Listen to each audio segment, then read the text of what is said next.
Chocolate moist cake আজকে আপনাদের সাথে শেয়ার করব। কোনো রকম বিটার ছাড়াই কেকটা তৈরি করেছি, ওভেন ছাড়া। চলুন তাহলে কিভাবে তৈরি করেছি ওইটাই শেয়ার করব। এখানে আমি 1 কাপ ময়দা নিয়েছি, হাফ কাপ দিয়ে দিলাম কোকো পাউডার, লবণ দিয়ে দিলাম স্বাদ মতন, 1 চা চামচ বেকিং পাউডার, হাফ চা চামচ দিয়ে দিলাম বেকিং সোডা। দিয়ে প্রথমে এটাকে আমি ভালো করে চেলে নিব, তারপরে মিক্স করে নিব। মিক্স করে এক সাইডে আমি রেখে দিব। এদিকে আমি 1 টেবিল চামচ নিয়ে নিলাম কফিটা কিন্তু গরম পানির মধ্যে আমি এটা মিক্স করে রেখেছি। 2টা ডিম নিয়েছি, 1 কাপ চিনি দিয়ে দিলাম, 1 কাপ দিয়ে দিলাম তেল। এটাও ভালো করে একটু ফেটে নিব। তারপরে দিয়ে দিব আমি চায়ের কাপের 1 কাপ দুধ।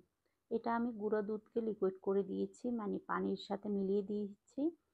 তারপরে সেই উষ্ণ গরম কফিটা আমি এখানে দিয়ে দিলাম, দিয়ে আবার ভালো করে মিক্স করা যে ময়দাগুলো রেখেছিলাম ওগুলো মিশ্রণটা আমি দিয়ে ভালো করে মিক্স করে নেব। এটা কিন্তু কোনো রকম আপনাদের ওরকম ঝামেলা নাই যে মিক্স করার।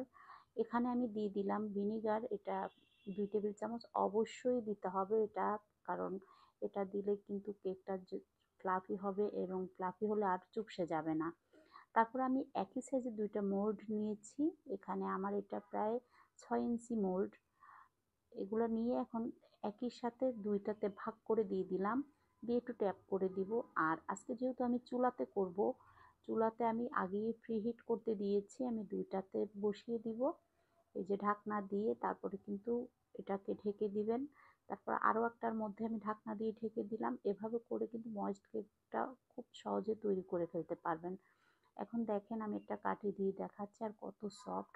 এখন এটা কিন্তু তুলে নেওয়ার পরে কিন্তু কোনো একটা ভারী কাপড় দিয়ে এরকম ঢেকে রাখবেন। ঠান্ডা হওয়ার পর তারপরে কিন্তু এটাকে কেটে নিলাম। দেখেন তো কত সুন্দর হয়েছে। আর ময়েস্ট কেকের মধ্যে কিন্তু সুগার সিরাপ না দিলেও চলে, যেহেতু আমি এটা একটু রেস্টে রাখবো আমি দিয়ে দিচ্ছি। আর এখানে আমি কিন্তু দিলাম ক্রিম। এই ক্রিমের সাথে আমি চকলেট গানাশ কিন্তু মিলিয়ে দিয়েছি। এটা আমি কোনো ইমালশন ইউজ করি না। এই যে তারপরে কিন্তু এটাকে আমি ভালো করে এরকম দিয়ে দিলাম, দিয়ে তারপরে খুব সহজে যে কেউ বানিয়ে নিতে পারবে। আর এই যে দেখেন দানাদার কিন্তু চকলেটগুলো দেখাই যাচ্ছে। এভাবে করে কভার করে দিব। আর একদম সিম্পল একটা ডিজাইন করব, এটা আমি আর মাথায় কোনো আসলে ডিজাইন ঢুকতেছে না। ভাবলাম যে একটা সিম্পল একটা ডিজাইন করি, যেহেতু আমার ছেলের বার্থডের কেক, এটা আমি আপনাদের সাথে শেয়ার করি। আর যে কেউ বানিয়ে নিতে পারবে, কোনো রকম ওভেন ছাড়া, বিটার ছাড়া আপনারা এভাবে সহজে বানিয়ে নিতে পারবেন। সিম্পল একটা ডিজাইন, এটা যে কেউ পারবে। যেন আপনারা ঘরে যারা নতুন কেক বেক করবেন তারা কিন্তু এই ময়েস্ট কেকটা যে কোনো মুহূর্তে বানিয়ে নিতে পারবেন। আর আমি বলি যে স্পঞ্জ কেকের রেসিপি আমি অনেকগুলো আপনাদের সাথে শেয়ার করেছি, আশা করি ওগুলোও আপনারা দেখে নেবেন আমার পেজে বা ইউটিউব চ্যানেলে কিন্তু আমি শেয়ার করেছি বা আপলোড করেছি।